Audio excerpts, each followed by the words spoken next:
Bobby Owsinski's Inner Circle. I'm Bobby Owsinski, and this is a show all about music, music production, and the music business. My guest today is CEO of Artist Collective, Evan Price. First of all, never underestimate the power of a music placement.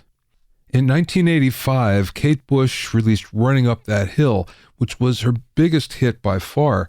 In the U.S., it hit number 30 on the Billboard charts, while back in her native UK, it reached number 3. Not a huge hit, not a worldwide hit, respectable nonetheless. Then came the Netflix show Stranger Things last year, which featured Running Up That Hill in a crucial spot. Since then, it's garnered 1 billion Spotify streams. What's interesting here is we only know what's on Spotify. Imagine just how many other streams Running Up That Hill has acquired from Apple Music and Amazon Music and all the other streaming services. On YouTube, it's been just as successful, 326 million views just last year, and it's still going strong at about 12.8 million per month. Now, an interesting aside about the song, Kate originally entitled it Make a Deal with God. In fact, that is central to the chorus lyrics, but the record label persuaded her to change the title because, at least back in 1985, having God in a title, they perceived it as a potential hindrance to sales. Anyway, it just goes to show you the power of just one placement, and while Running Up That Hill might be an outlier, getting a cut on the right show can bring a lot more success than ever anticipated.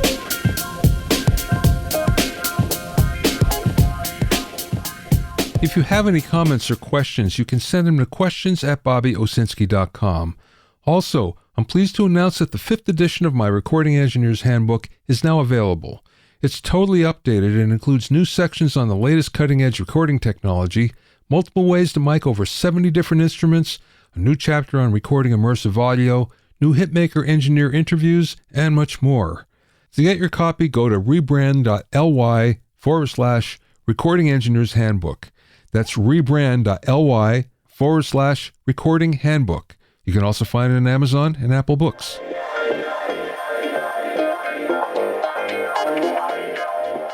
Now, last year I went to Iceland for 4 days. I spent 2 days in Reykjavik down south and 2 days in Akureyri up north, and I have to say it was a fantastic trip. Iceland is really wonderful, and so are the people.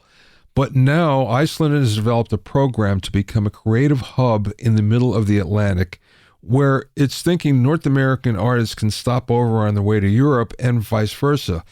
This has become the Music in Iceland program. The new program reimburses artists up to 25% of their recording-related costs. Now, this includes studio recording time, wages, travel expenses, lodging, post-production work, and other related expenses. Now, the best thing is there's no minimum budget. So if you only have a couple $1,000s, you can go there and record just with that and still get up to 25% reimbursed. But to be eligible, artists must release at least 14 minutes of music to the public within 18 months of their Iceland recording sessions. Iceland originally started a very similar Film in Iceland program in 1999, and just last year that brought in $50 million to the country with about $15 million in reimbursements.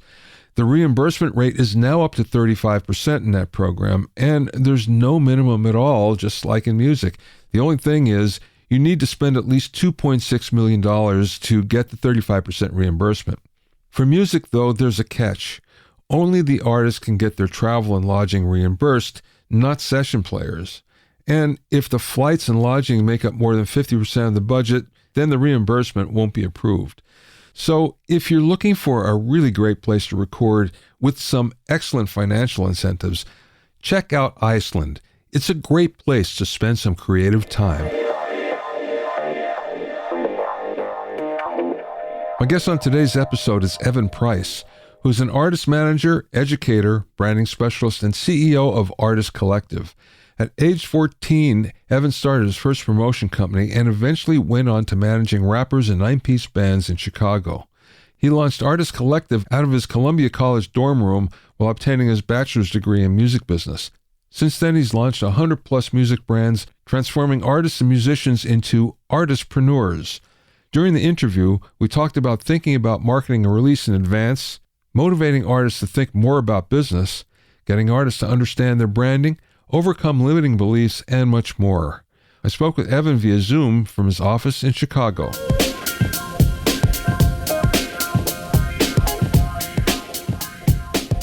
Give me some of your background, how you get into the music business.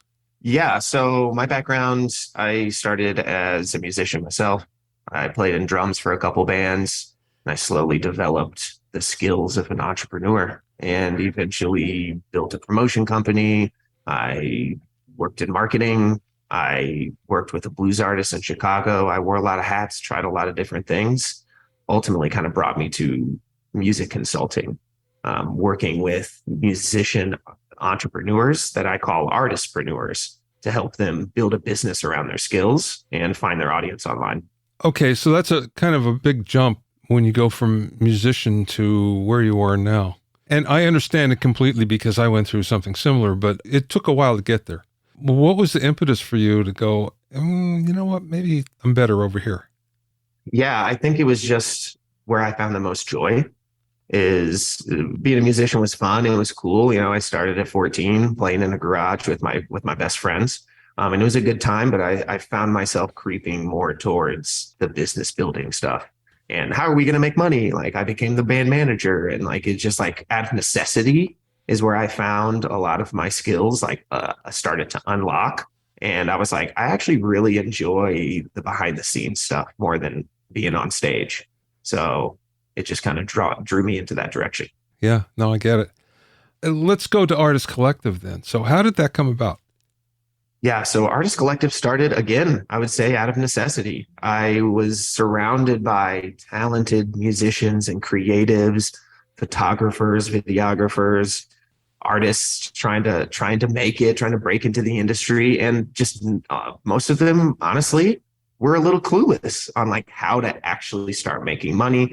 A lot of their dreams were around like, cool, I just want to be found by somebody. An investor will find me or a label will find me, and they'll wave their magic wand and it'll happen. And I just, out of frustration, I wanted to shake them and say, no, if that happens, cool, but don't wait for that. You can build some infrastructure and learn these crucial skills to set yourself up for the best.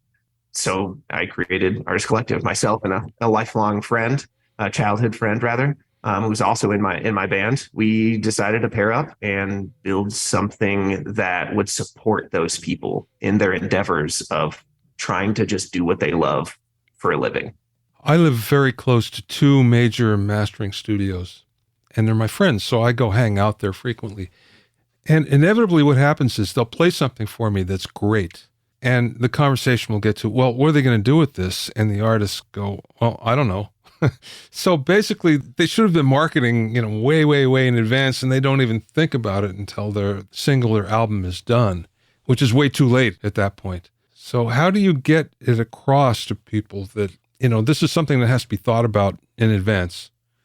Yeah, I think that's where we need to push creatives out, not out of creating, but also add that second skill of being an entrepreneur. How are you going to make money? Cool. If you want to do what you do and not make any money, cool, and want it to be a hobby forever, there's nothing wrong with that. But the minute you want to start making revenue from it, you have to start thinking like a business. And businesses don't think in what's happening just today. They think in 3 months out, 1 year out, 5 years out. So you need to create that as well as a creative. You need to start thinking as a business. To answer your question, like how do you push them into that? What I think works best for me is like just leading by example, showing what I'm doing, showing what the things that I'm focused on. Like, it's not all just about the creation of the thing. You have to think, if you want to start making money, you have to start implementing these business strategies. So it's definitely tough for creatives because they're just in it. They want to create. That's their lifeblood. That's where they meet their biggest flow state. But again, if you want to do that and not make any money and be a hobby, that's fine. But if you want to build a business, you have to think like a business. What I've noticed, well, you know this because you're a musician. Musicians want to play. And the last thing they want to think about, except for a few, there's very few that want to think about the business, but most of them, they would rather just have somebody else take care of that. As you probably well know, because, that's part of what you've done. And it's really hard for them to turn the switch to get into business mode. So I'm sure when they come to you, that's part of it as well. You have to motivate them to do that. So how do you do that? How do I motivate creatives to think of the business? Well, I like to think that I dangle the carrot as much as I can. What's the big thing you want to accomplish? A lot of them have never even asked themselves that. They're just like stuck in doing the thing, making the art, working with, creative clients, whatever it is that their product or service is. And they don't think about what is the big goal. So I motivate them by using their own words to help, build out that path. Cool. You want to make $100,000 doing what you love. Let's break that one goal down into micro goals that you can start actionably doing each day. And I think that really helps our clients to see it as at a bird's eye view, because that's essentially what business owners do. That's a CEO mentality right there. Great. What's the big thing I want to accomplish? I want to be in every store, in North America. How do I do that? Here's the process goals that need to happen to do that. Cool. You want to record and you want to make an album. What do you want to do with that album? Do you want to see it placed in movies? Do you want to sell 100,000 t-shirts of it? Like, find the goals that make sense, make them realistic, and create a plan that goes after that big goal. Who are your clients mostly? Are they mostly artists? So we have recently been working with a lot of music educators, service providers like freelancers, creative coaches, for instance. So like songwriting coaches, vocal coaches, producers who have their own studio that mix or make beats and want to find an audience around what they love. And on the side, well, you can think of it as like both of them are side hustles, both of them are main hustles. A lot of them are also artists that just want to release music, but now they've been able to tap into these skills that they love to do, make some money from it, and invest it back into themselves, touring the world or whatever it is that their endeavors are creatively. I know one of the things that you have to do is teach them to develop their brand, to be aware of what their brand is. But yet that's a code word for going to sleep almost. You mentioned branding to any musician and their eyes glaze over. So how do you accomplish that? Well, I like to bring up brands that I know that they also like and they look up to, and use them as case studies and say, you need to think like this as well. I use Apple a lot in conversations like this because they're probably one of the biggest brands on this planet. And it's because they connected with their audience in such a deep level. They weren't selling things, they were selling emotions. And that's to me, what a brand is. Cool. You're an indie rock band that has like really nostalgic sounding music. Your brand is nostalgia. How can you portray that in videos or emails? Like, that is going to be a part of the brand. That's what you're selling. And the music is just there to kind of paint that vision. Random example for you, but branding is really about what is that connection you have with your potential audience. It's not as much about what's my logo look like or what color scheme do I need. Those are elements of a brand. That isn't branding, though. That's one of the harder things to get your arms around, actually. I think for anybody, kind of figure those things out. Yeah, that and marketing. Eyes glaze over. Marketing. They're like, oh, I just need marketing. I talk to people in the DMs all the time. Everybody online is like, I need marketing. I'm like, cool. What exactly do you need? I just need more eyes. Like, is that what you think marketing is? Like, they just don't fully understand these crucial elements. Like, educate yourself a little bit. You're a fantastic artist. You're a fantastic creative. You're good at your craft, but now it's time to stack skills. Learn marketing, take a marketing course, hire a coach that can help you dial in Facebook ads. Because trust me, if you can just have that one skill, whether you quit music tomorrow, you're always going to have that skill and be able to run Facebook ads, Facebook, Meta, Instagram ads. That's a skill you will need till the end of time, most likely. So stacking these skills are super important. You don't know what branding is, you don't know what marketing is to its like finest detail. Find somebody who can show you how to make it happen. I would imagine that many of your clients are kind of poor at monetizing what they do, or they're not as efficient as they could be. So how do you take them to another level? I think step number one is overcoming a lot of these limiting beliefs that I know creatives have. That starving artist mentality, I think, should be taken out back and shot. It just shouldn't happen. Like, you are not getting enough money at the bar gig, and you're not getting enough money for your logo design because you're not asking for it enough. It's that simple. I wish it was more complex, but just ask for more money and provide value. So if you're not able to raise your prices, it's probably because you're not showcasing that emotional piece. You're not showcasing what value your thing is going to do. So honestly, it just comes down to raising the price. Creatives are just really bad at just like undervaluing themselves. And they're like, oh, I'm just gonna make this happen. It'll work eventually. Yeah, $20 an hour, and you're gonna have like 1,000 students for this, coaching, this, guitar coaching or whatever it is to make ends meet. And now you're burnt out. It's not helping anybody. So raise your price. Have you been getting any feedback or pushback from your clients about AI and the fear that AI may be coming for their job, coming for their creativity? Yeah, I mean, I think it's got a lot of industries worried. AI, I mean, I think it's just about how you use it, right? How can you use this automation stuff to make your life easier so you can get back to doing what you do best? Is AI going to completely take over a live band playing? Probably not in the next couple of years. Who knows? Yeah, it's able to write like pieces of content for you. Like, cool. Now you don't have to think about what content you need to make. You just go to Chat GPT and you say, they come up with 10 pieces of content for a vocal coach who wants to focus on getting people over confidence issues. Boom. Now you can just focus on doing the thing. So spend less time dwelling about what if it takes my job and just more time implementing it and using the tools needed. I think of like the taxi industry when Uber first came out.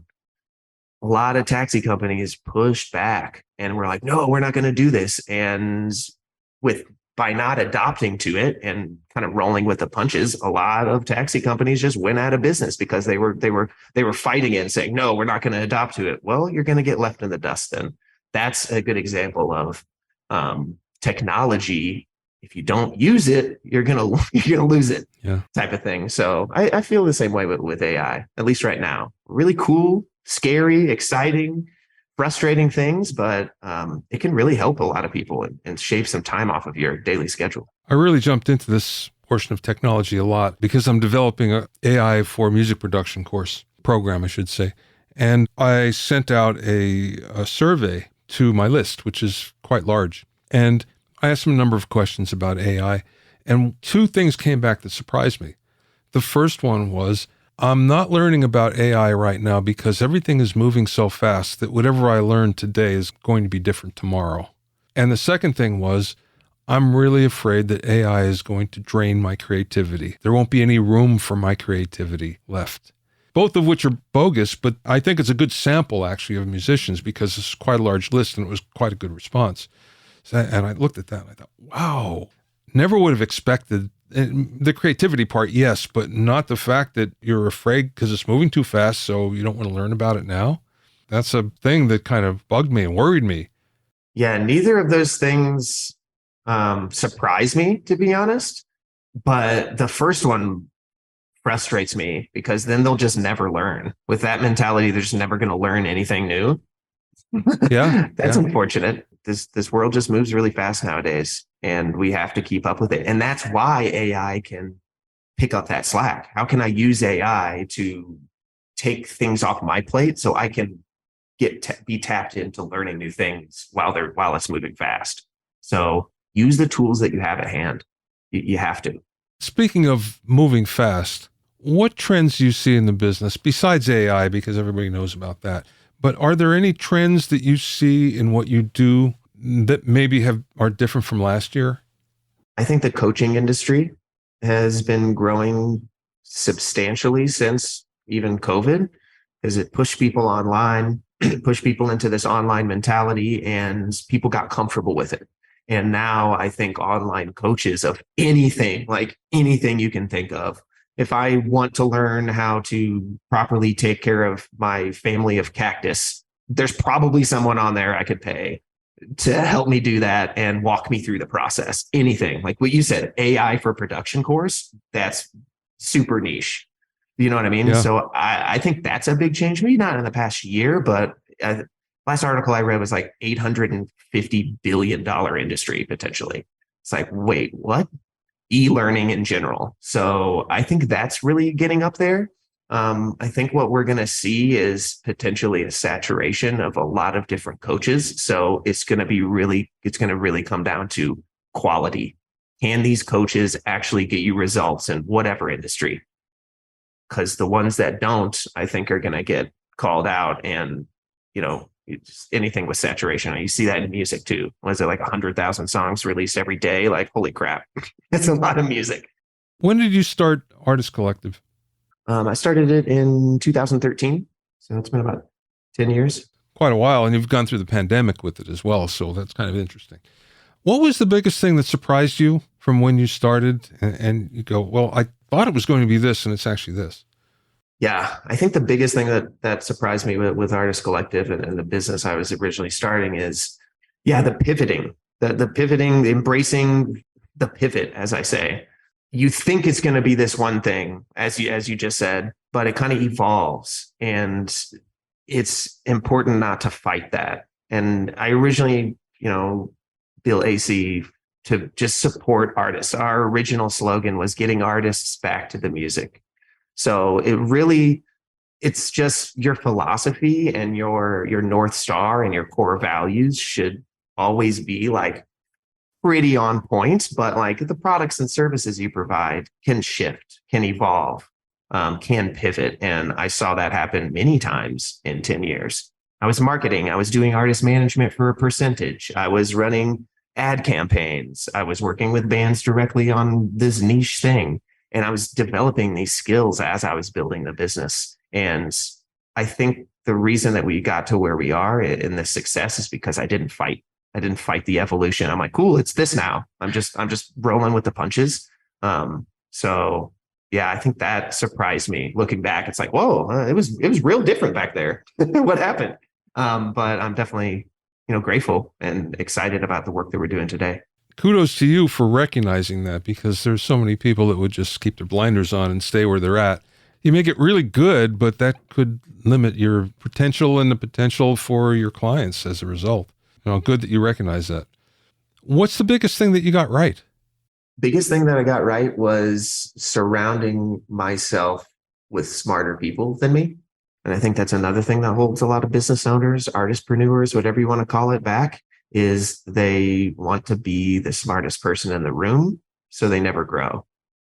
So I was constantly auditing my own skills, like, cool, where am I? Where do I shine at? Where are my opportunities? And how can I find people that fill in the gaps of my opportunities? Unless I just want to like learn that skill. So at the beginning, I was like wearing all the hats. I was marketer, manager, janitor, everything. And I just knew everything like, all right. And I found where I wanted to focus, and I filled in the gaps with other people who were experts in that field. So I think that's a strength of mine, and something I think I did right, is building a powerful team around me. That's hard. It's hard to let go of the control of all those things. It's something I fight all the time myself. So yeah, I understand. So what are the steps then? You get a new client. What are the steps that you take them to where they want to go? Oh, that's a good question. Steps we take a new client to ensure that they get success would be: one, develop what I call an irresistible offer around your existing creative skills. What are you doing that you love? What are you doing already that people probably come up to you and compliment you on, and you don't think anything of it? You're a genius at it, but you probably don't think you're a genius at it. So really stepping back and, looking at your skills and what you really want to do, that's probably where your offer lies somewhere. So help them take that and build an irresistible high ticket offer typically around what it is that you're doing. Then we move to socials. We say, cool, how can we use social media to attract your most ideal audience? What are they going through? What emotions are they feeling? Where are they at now? Where do they want to be? What emotions are in between? How do we paint that vision through short form content online to attract your audience to you for literally free? How do you talk to them? How do you get them onto a sales page or a training or whatever that might look like? So developing a social strategy is the second step. Then we really focus on marketing. How do we set up some paid strategies? Sometimes when people hear paid strategies, like, I don't have that kind of money. Sometimes it could be a couple dollars a day, and you can turn that into thousands of dollars if you can do it right. So we help them develop a strong but simple marketing strategy that brings people to them as well. Then it's all about sales, especially for creatives. Most creatives are really bad salespeople. They lead with their heart, which I love that about them, but it's hard for them to sell themselves. So we help them develop a sales strategy around their product, and increase sales exponentially. So yeah, that's the 4 steps. Do you give them a script? Absolutely. Yeah, it's funny. I was on with the coach once, and I knew the script in advance. And this was someone that was trying to sell me coaching services. Mm-hmm. And we get on a one-on-one, and I knew exactly what was coming. Every time I knew, and I knew, okay, here's the pause, and they're waiting for my response. So it was really interesting to turn the tables back on them because, I just, I knew it was coming. But that being said, it's still effective. And you're right. It's really difficult for a creative to sell themselves most of the time. They need some help. Yeah. I mean, I look at it this way. People love to buy, but they hate to be sold. Yeah. So when you look at it, like, cool, everybody knows they walk into a car lot. Person's going to come out and try to get them in the car. Everybody knows the strategy, yet people are buying cars by the millions still. So if your product or service really can help the person in front of you, even if they know the script front to back, if it really can help you, it doesn't matter. You can sell them. But I think that's the point that's missing. Find out if you can really help them drive those emotions, the same as the car salesman would. Like, good car salesman is going to push that on if it's not right for them. Though most might do it anyway. Yeah. So we help creatives, like, sell with empathy. Don't sell being pushy. Sell by saying, hey, listen, you've said all these things. You've said that you're a 10 out of 10. What's the problem? Like, this is going to help solve your problem. I've got proof. I've got all this. So we help them build that strategy that makes them not feel so icky. Okay. Last question, Evan. What's the best piece of business advice that maybe you learned along the way, or maybe somebody imparted to you? Yeah, great question. Best business advice I've ever received and am implementing daily at this point is do less better. Everybody's doing so many things in their business, in their life, etc. They're trying all these strategies, but you don't really realize that by putting little tiny pieces of your energy at a lot of things, you're not giving it your all, truly. So until you put the blinders on and really hyper focus on one strategy, one overall vision at a time, one big outcome goal, that's, I think, where you see the most success. Erase that shiny object syndrome, catch it in its tracks, refocus, and just do less better. Okay. How did you learn to do that? Because that's not an easy thing. Yeah, I think the goal setting helps. People have all these things they want in their head, but very few people I've found actually thinking about that strategically and writing it out. A simple strategy of outcome goals and process goals that I mentioned at the beginning is a great place to start. Once you have it written out, now it's hard. If you're not doing these things on your list, if you're doing things that aren't on your list, you're distracted, basically. So what's the big thing you want to accomplish? Great. Big thing I want to accomplish this year is I want to generate $100,000 doing my thing, doing this program or with my music or whatever it is. What do you need to make that happen? Well, I need 10 clients a month at this price point. Great. I need to start this many conversations a day to make that happen. I need to, activate this one ad that brings in this many people. See, I'm just dissecting the one big goal. Now only do the things on your list. Anything else is a distraction.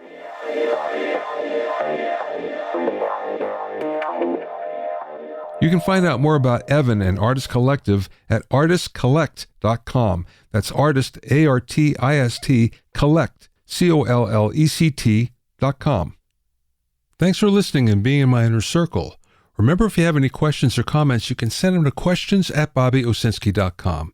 Remember that you can learn all about the latest in music, audio, and production news when you sign up for my newsletter at bobbyowsinski.com. There you'll also find out about openings for my latest online classes and special events. That's bobbyowsinski.com. To listen to the episodes of Bobby Owsinski's Inner Circle, go to bobbyowsinski.com and select the podcast tab, or go to bobbyowinnercircle.com, or you can find it on Apple Podcasts, Amazon Music, Stitcher, Mixcloud, Google Podcasts, Spotify, Deezer, TuneIn Radio, Radio Public, and Podbean. At bobbyowsinski.com and bobbyowinnercircle.com, you'll also find a sign-up form for my newsletter and for alerts for new podcasts. This is Bobby Owsinski. I will see you next time.